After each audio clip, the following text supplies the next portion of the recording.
مستقبل channel waxaan maanta nasiib ugu leeyahay Maxamed Buule oo aan ugu tagnay gobolkiisa Ameerikaan oo aan waraysiga la yeelanay waxaan rabnaa in uu noogu jawaabo jacaylkiisii hore ama qisooyinka hore uu soo maray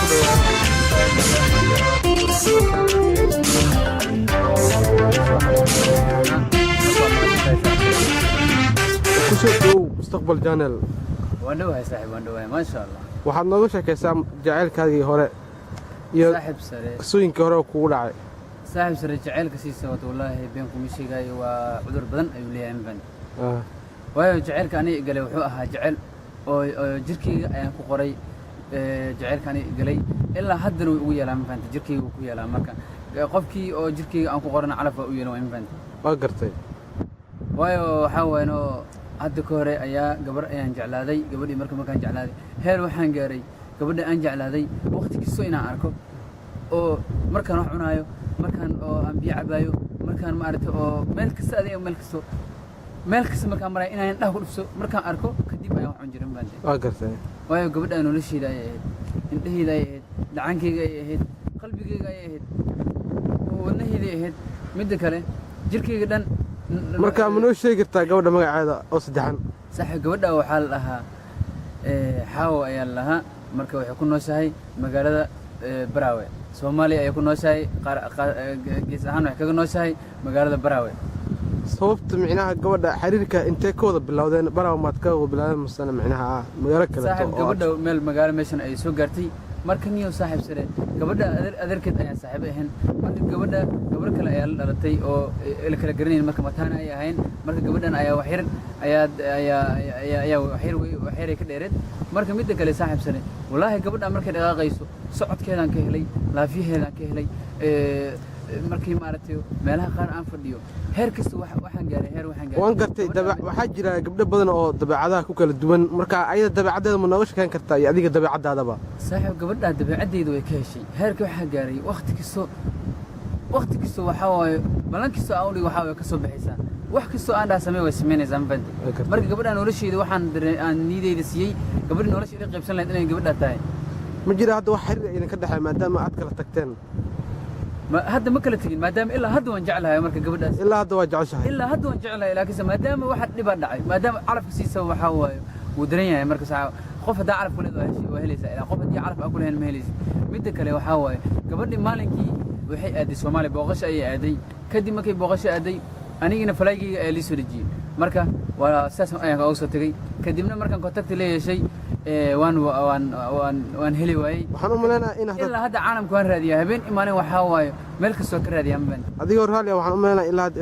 ilaa hadda in maarata aad la xiriirto oo maarata xiriirkiina uu hor usii socdo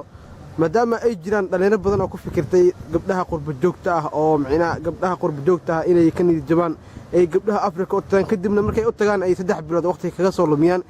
kadibna ay ku soo laabtaan wadankooda ay dhahaan qofta micnaha maadaama 3 bilood xagga aan maarta ku wada sheekaysanay waxaan rabaa inaan saddexdaada ku siiyo waxaa jira dhalinyaro noocaas oo dhaqmato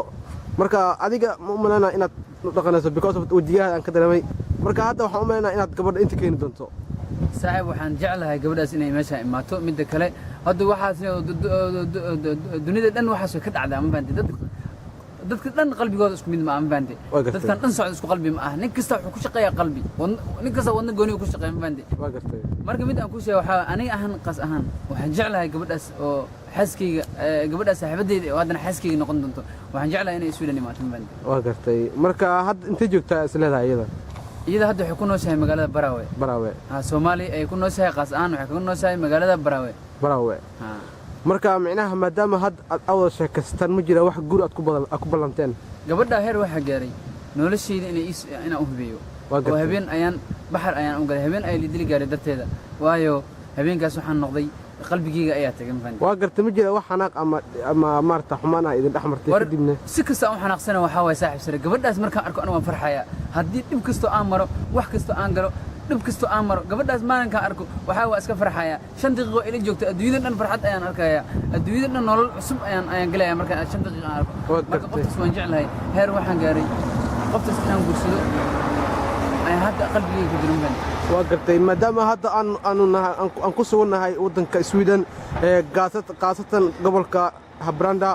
waxaynu hadda micnaha aan waraysi dheer la yeelanay maxamed buule oo asagana ku nool gobolkaasi Haparanda waxaynu hadda ku sii gudajin doonaa degmada Tornio ee waddanka Finland marka ku soo dhawow mustaqbal janeel ma santahay waa ina kulan dambe marka kulankiisa dambe waxaan jeclahay inaan farxad anagoo habi inaan kulano oo nolol fiican aan ku noolaano adiga ma santahay maadaama maanta meeshan aad waraysi iga qaday waad ma santahay maadaama maanta aan la kulmay maxaad ku sii dhaafi lahayd Soomaalida daafaha dunida ku nool maxaad u sheegaysid maanta caalamka meel kasta ay ka joogaan waxa waa in islaamaya waxa waa meel kasta caalamka ay ka joogaan walaalihii Soomaaliyeed waan wada salaamaya asxaabtayda inaan salaamaya saaxiibkay JK aan salaamaya walaashii waxaan salaamaya muno saaxiibadayda qaaliga waxaan salaamaya saaxiibadayda qaaliga waxaan salaamaya qaaliladan halkan waxaan ka salaamaya Axmed Biif midda kale waxaan ka salaamayaa saaxiibkay qaaliga waa gartay Haashimo wuxuu magaalada wuxuu degan yahay Norboton waa gartay ku soo dhawow maxamed bulle mustaqbal janeel marka mar walbana waa kula soo xiriiri doonaa sidaas iyo kulan dambe oo khayr qabo waad maasantahay